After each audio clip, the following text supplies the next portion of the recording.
Oke, Assalamualaikum warahmatullahi wabarakatuh. Perkenalkan, nama saya Davril Prianto, NIM Gen 0023 dari kelompok A7. Di sini saya akan menjelaskan terkait laporan praktikum anatomi 231. Yaitu yang pertama saya akan menjelaskan mekanisme ereksi dan ejakulasi kelenjar-kelenjar. Nah, yang pertama itu pada saat ereksi. Ereksi urutan perjalanan syarafnya yaitu stimulus seksual ke rangsang saraf eferen yang kuat pada SSP. Terus SSP mengeluarkan impuls eferen ke MS parasimpatis S2 sampai S4. Terus serabut pranggalion parasimpatik masuk ke plexus hipogastricus inferior bersina pada neuron postaganglionik. Serabut postganglionik berjalan bersama arteri pudenda interna masuk ke jaringan erektil pada radik penis, yaitu vasodilatasi arteri. Alasannya yaitu serat parasimpatis ini melepaskan oksida nitrat, terus mengaktifkan enzim guanylyl siklase, peningkatan pembentukan guanosin monofosfat atau GMF, monofosfat atau GMF siklik, arteri penis melebar dan serat-serat otot volos di jaringan erektil corpus cavernosa dan corpus spongiosum melemah. Nah, terjadilah vasodilatasi lebih lanjut. Nah, terus peningkatan aliran darah menuju ke jaringan erektil, terus corpora cavernosa dan corpus spongiosum penis membesar karena terdapat pengisian darah. Nah, menekan aliran balik pena pada fasia yang melingkupi penis. Aliran darah keluar dari jaringan erektil dihambat oleh tekanan dalam penis, dipertahankan tetap tinggi. Nah, lalu terjadilah penis panjang dan diameter penis akan bertambah. Nah, itu kondisi ereksi pada ereksi penis. Terus emisi pembuangan. Rangsang seks yang amat kuat melepas impuls parasimpatis yang meninggalkan pada segmen T11 sampai lumbal 2, berjalan ke organ genitalia melalui plexus hipogastrik dan plexus saraf simpatis pelvis untuk mengawali emisi. Itu awal dari ejakulasi. Nah, terus mekanismenya itu kontraksi bulba utera menghasilkan mukus itu seperti pelumas. Nah, kontraksi vas deferens dan ampula sehingga sperma masuk ke dalam uretra interna. Kontraksi lapisan otot kelenjar prostat dan kontraksi vesicula seminalis menyemprotkan cairan prostat dan cairan seminalis dan ke dalam uretra juga, mendorong sperma untuk lebih jauh. Cairan-cairan ini bercampur di uretra interna dengan mukus yang telah disekresi oleh kelenjar bulba utera untuk membentuk semen atau sperma. Nah, ejakulasi. Uretra interna yang berisi semen, sinyal sensoris keluar, lalu dihantarkan melalui nervus pudendus ke regio sakral medula spinalis, lalu menimbulkan rasa penuh di organ genitalia interna. Nah, sinyal sensoris ini juga menyebabkan kontraksi ritmis organ genitalia interna. Terus semen didorong melalui kontraksi ritmis otot lurik, panggul, lalu kontraksi otot-otot iskocavernosus dan bulbocavernosus yang menekan dasar jaringan erektil penis untuk mencapai pengeluaran cairan semen atau sperma. Leher kandung kemih tetap akan tertutup, sedangkan string uretra eksternal itu tetap terbuka, lalu terjadilah ejakulasi. Nah, terus di sini ada glandula seminalis. Nah, ini adalah pasangan kelenjar yang terletak di bagian belakang bawah kandung kemih. Vesicula seminalis merupakan kantong semen yang dindingnya menghasilkan cairan lendir yang mengandung fruktosa, asam askorbat, terus ada juga asam amino sebagai makanan dan pelindung sperma sebelum membuahi ovum. Sementara prostaglandin di sini untuk motilitas sperma. Terus ada glandula prostata. Glandula prostata ini itu berfungsi untuk seperti menghasilkan cairan dan juga sebuah jalur urin. Nah, cairan yang dihasilkan di glandula prostata ini merupakan cairan tipis seperti susu yang mengandung asam sitrat atau fosfatase, asam yang ditambahkan saat ejakulasi. Nah, sifat cairan prostat yang sedikit basah mungkin penting untuk keberhasilan fertilasi ovum. Sekret vagina yang bersifat asam dengan pH 3,5 sampai pH 4,0, sperma tidak dapat bergerak optimal sampai pH sekiranya meningkat menjadi 6,0 atau 6,5. Akibatnya cairan prostat yang sedikit basah mungkin dapat menetralkan sifat asam cairan seminalis yang lainnya selama ejakulasi dan juga meningkatkan motilitas dan fertilisasi sperma. Nah, terus ada glandula bulboretralis. Nah, glandula bulboretralis ini homolognya dengan vestibularis mayor pada wanita. Nah, fungsi dari glandula bulbourethralis ini yaitu menghasilkan sekret pada ekreksi cairan mukus untuk pelumas sebelum berhubungan seksual. Terus cairan ini bersifat basah dan berfungsi untuk melindung sperma dan pelumas. Pelumas pada saat mungkin berhubungan seksual itu ada pelumas dan homolog pada glandula vestibularis mayor pada wanita.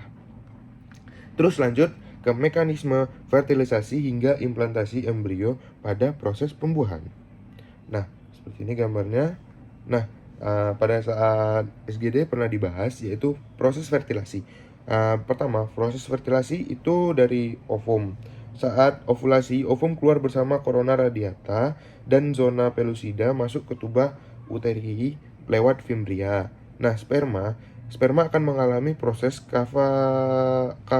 kapasitasi spermatozoa. Kapasitas ini biasanya membutuhkan 1-10 jam.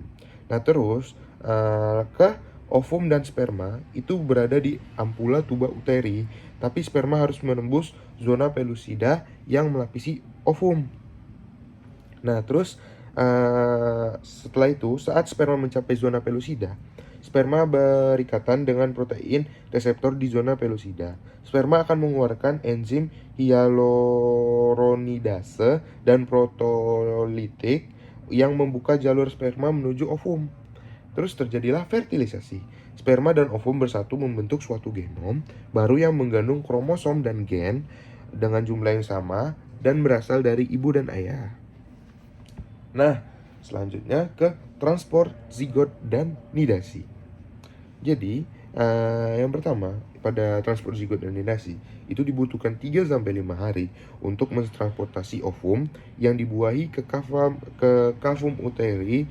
Ini dipengaruhi oleh epitel bersilia tuba fallopi. Terus tuba fallopi dilapisi oleh permukaan yang tidak rata dan berlubang-lubang sehingga menghalangi perjalanan ovum walaupun ada arus cairan. Terus istimus tuba fallopi tetap berkontraksi secara plastik selama 3 hari setelah ovulasi sehingga diperlukan progesteron yang diekskresi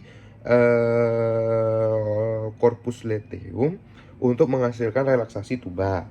Terus, transport yang tertunda memungkinkan terjadi pembelahan sel. Ovum yang sudah membelah itu disebut blastokista dan mendapat nutrisi dari sekret yang dihasilkan tuba fallopi. Blastokista mencapai uterus dan menetap di kavum uteri selama 1-3 hari sebelum berimplantasi ke endometrium.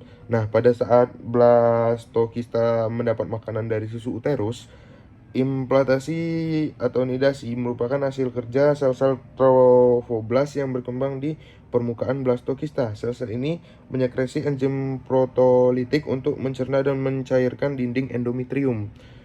Terus, setelah implantasi, sel-sel trofoblast dan sel-sel lain berdekatan berproliferasi dengan cepat membentuk plasenta dan berbagai membran kehamilan. Nah, terus sel stroma endometrium berubah menjadi sel duodeci 2 karena progesteron dan menyereksi lebih banyak glikogen, protein, lipid, dan mineral yang penting untuk makanan embrio pada tahap awal kehidupan. Nah, inilah transport zigot dan nidasi. Selanjutnya alur perjalanan urin pada traktus urinarius dan mekanisme proses berkemih.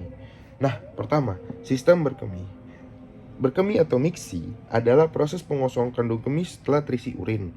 Miksi melibatkan 2 tahap utama. Yang pertama, yaitu kandung kemih terisi secara progresif hingga tegangan pada dindingnya meningkat melampaui nilai ambang batas. Tahap kedua, adanya refleks saraf yang disebut refleks miksi atau refleks berkemih yang akan mengosongkan kandung kemih. Atau jika gagal, setidaknya akan menyebabkan keinginan berkemih yang tidak disadari. Refleks miksi adalah refleks medula spinalis bersifat otonom, refleks yang dihambat atau difasilitasi oleh pusat-pusat korteks cerebri atau batang otak. Jadi konsepnya seperti kita ingin kencing. Nah, yang menyadarkan kita bahwa ingin kencing secara sadar, kita ingin berkencing itu saraf-saraf yang ada di otak. Nah, otot polos kandung kemih atau otot detrusor saat berkontraksi meningkatkan tekanan dalam VU 40-60 mm per Hg. Nah, kontraksi otot detrusor merupakan tahap utama proses pengosongan kandung kemih. Melalui potensial aksi dapat menyebar ke seluruh otot detrusor dari satu sel otot ke satu sel lainnya. Nah, menyebarkan kontraksi seluruh kandung kemih pada saat bersamaan. Terus juga ureter dipersarapi oleh serat syaraf nyeri. Bila ureter itu terbendung, misalnya batu ureter tuh kita nahan kencing, terjadi refleks kontraksi kuat dan nyeri hebat. Impuls nyeri menyebabkan refleks parasimpatis balik ke ginjal untuk mengkontraksi anterior ginjal sehingga menurunkan keluaran urin dari ginjal, yaitu yang dinamakan refleks uroterorenal, untuk mencegah aliran cairan yang berlebihan ke pelvis ginjal pada keadaan ureter terbendung. Nah, selanjutnya ini ada pengaturan refleks seperti ini, pengaturan refleks dan voluntar prosedur kemih. Nah, seperti kalau jika kita mau kencing, itu yang pertama ada pengaturan refleks. Nah, pengaturan refleks itu yang pertama itu kandung kemih akan terisi. Kandung kemih akan terisi, lalu reseptornya akan regang ya. Lalu saraf parasimpatis ini menyadarkan kita untuk bahwa di vesika urinosa itu sudah penuh dan kita ingin berkemih. Nah, terus saraf parasimpatis ini kandung kemih langsung berkontraksi. Kandung kemih berkontraksi dan sphincter uretra interna secara mekanik terbuka bila kandung kemih berkontraksi, lalu ujung akhirnya itu akan berkemih. Nah, berbeda dengan pengaturan voluntar yang diawali oleh korteks cerebri. Korteks cerebri ini dari korteks cerebri menuju motor neuron menuju sphincter uretra externa. Nah, pada awalnya motor neuron menuju sphincter uretra externa, lalu menuju ke sphincter uretra externa terbuka bila motor neuron dihambat. Nah, tapi pada saat kita menahan kencing, ingin berkemih, itu dari korteks cerebri menuju neuron saraf externa. Nah, terus reseptor tegang menuju motor neuron menuju sphincter externa, lalu ke sphincter uretra externa tetap tertutup bila motor neuron dirangsang tidak berkemih. Itu pada saat kita mekanisme pada saat kita bertahan kencing, itu diawali oleh korteks cerebri tadi. Nah, terus kita ke ini seperti konsepnya seperti ini. Nah, ginjal ini kan ada dua. Di ginjal ini kita akan mengeluarkan urin itu dari sini, dari menuju uretra ke vesikula ke vesika urinaria. Nah, ginjal ini kan ada dua. Nah, ini uretranya dua. Nah, lubang di bawah ini ada dua yang membuat berkumpul tempat menumpuknya urin yang akan kita buang. Nah, pada saat urin sudah penuh, otot sphincter yang di sini akan berkontraksi, akan meregang dan membuat saraf dan membuat ya keinginan kita untuk berkencing yaitu melewati saraf. Setelah ini penuh akan terasa secara sadar. Nah, lalu akan keluar menuju bawah dan lewat bawah. Mungkin terima kasih. Assalamualaikum warahmatullahi wabarakatuh.